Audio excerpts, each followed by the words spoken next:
Hi, I want to make a kind of short summary video about binge eating just to share a little bit with you um, and hopefully point you in a direction if you're looking for more.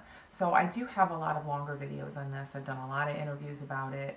I've written a book about it. So there's a lot of places you can go, most of it free on my website, to see more.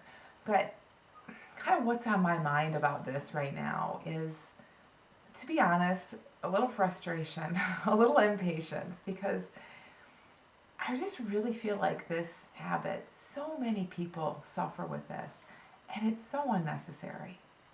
Now, please don't hear that as blaming or pressure or anything. I mean, I suffered with it for 8 years. So many people do, and obviously, no one wants to be here. It's not because if you've heard anything I've ever said about it, you'll know it's not because that there's anything wrong with you. It's not because you haven't been trying hard enough or you're not disciplined enough. In fact, most of those efforts, kind of get you a little deeper into it. They're not the place to look. So for those of you who are still kind of suffering in this habit and stuck in it, it's a simple, innocent series of misunderstandings, and that's the only thing keeping us in it. And that actually goes for any habit, really. It goes for any habit there is.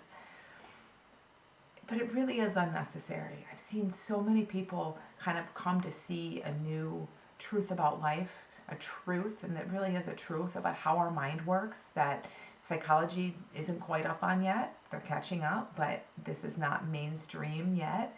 So there's a lot of misunderstanding about it, and there's a lot of doubt, but it is the truth about how our human psychology works. And essentially what it is, we get very confused and overwhelmed and afraid of our own innocent, safe experience.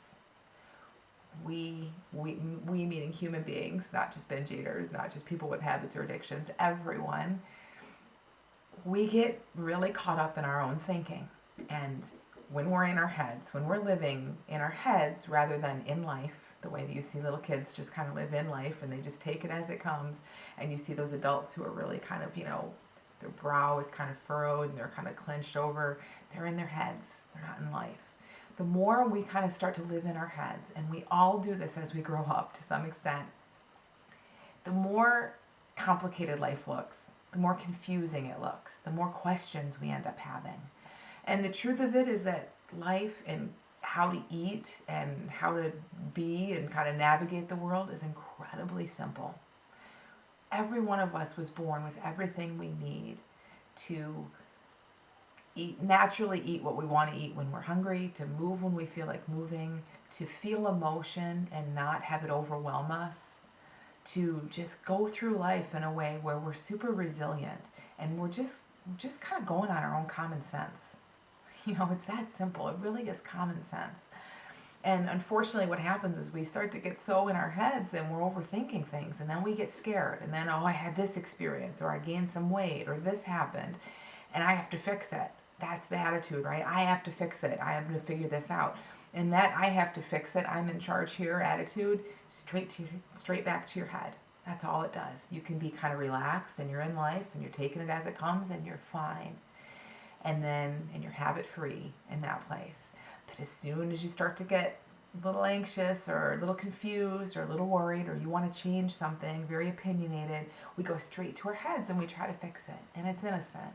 Everyone does this. But I think that's such a huge part of this habit, any habit, is that we're trying to navigate and manage things that don't need to be managed, that are best, letting kind of nature and the wisdom of our bodies and our own common sense, it can take care of it. These are all things that are just completely fine on their own. So this shows up in so many ways. A lot of people develop binge eating disorder after a period of extreme dieting. And you can see it's really clear to see in that example, or it's just kept alive when people are dieting a lot and really concerned about their weight and their body. And it's really obvious to see why that is, right? If you're constantly thinking, what should I eat? Don't eat that. Oh my gosh, look, how much weight have I gained? If your mind is just constantly there, you're living in your head. You're not in life. And there's a lot of rules in your head, and there's a lot of black and white in your head. That's just the way every head on earth is. It's not just yours. Minds are very black and white. They're very linear. So as soon as you start thinking, oh, I should have this and I can't have that, and that's a good food and a bad food, and oh, but I'm hungry, but it's only 11 o'clock, I can't eat lunch already, it's a mess. It's a mess. And you're going to make a move, and then because you're so in your head, you're very likely to judge it. And it just becomes this big spiral, this big downward spiral where suddenly something that's so simple and meaningless starts to look very important. And we take our own thinking about that so seriously. We don't get that this is just our head doing what heads do. It's just us basically kind of making stuff up, making up our own rules and then breaking them and then punishing ourselves for breaking our own rules that we invented. We don't see it that way. It looks real. So as people start to see just how our minds work, just how life works in this bigger way, that doesn't happen so much anymore. They come to have a bit of ease around their experience, or they see, okay, when things are looking really complicated, or I'm overthinking it, I'm thinking a lot, that's my sign. That's my sign to just take a step back, relax, take a deep breath, and let your thinking settle down. And when your thinking settles down, you just come back to living in life. And there's so much common sense that can just take you through. But if your head's full of rules and things that are good and bad and you should and shouldn't do, it's going to be really, really hard to let common sense lead the way. So that's part of the work that I do with people, with binge eaters, with people with any habits really, is to just kind of help teach this bigger understanding about life. And it helps us to just not have to manage everything. And when we stop getting in the way and trying to pull all the strings, life works amazingly well. No one was born with a bad habit. They're learned. And they're kept alive and sustained by us continuing to do them. We just get caught up in the same old loop of thinking, of faulty thinking, basically, that we've learned. And when we can see that in a new way, it just unravels. And it really is amazing how possible that is, and how dramatically and quickly and easily in some cases it does. And in some cases it takes a little longer, but that's okay. This understanding helps people just rise above the big mess. You don't have to get in the mess and sort it out and get the right meal plan and figure this out and fight every urge. You see a bigger understanding and you basically kind of rise above it. So there's no question. I'm so passionate about this right now. I'm kind of frustrated about it. Like I said, there is no reason on earth that we should have so many millions of people suffering with this habit. It is the most innocent thing in the world, and it truly is just being afraid of our experience and just kind of going about life in a very heady, I'm in charge here, I'll fix it kind of way. And it's innocent. The underlying truth for everyone who has any habit is that we just want to feel better. That's what every single habit on earth is about. It's never ever been about you being flawed, or there being a problem with you, or there being some deep, deep issue necessarily. It's that we fall into these patterns and habits because we just want to feel better. We just want to get a little bit closer to home. And we find some ways that are sometimes pretty crappy ways, but they do help us, in that way. So it's just a lot of misunderstanding.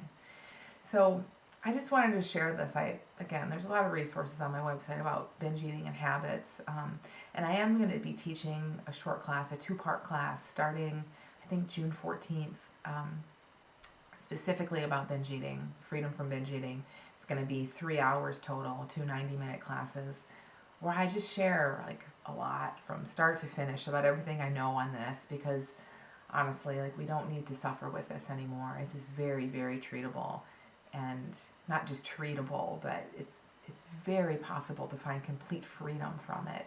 I've seen it so many times now, and I just want us to move past this in the world. We have bigger fish to fry. We don't need to be sitting around caught up in a habit like this, So if that's of interest, please join me. You can find out information on the website. And if you're seeing this video after June 14th of 2016, I'm sure the recording is available somewhere. So reach out to me. Check out my website, and if you have any questions, anything that, if you're stuck in this habit and you just need some hope, or you have any questions, please reach out to me anytime.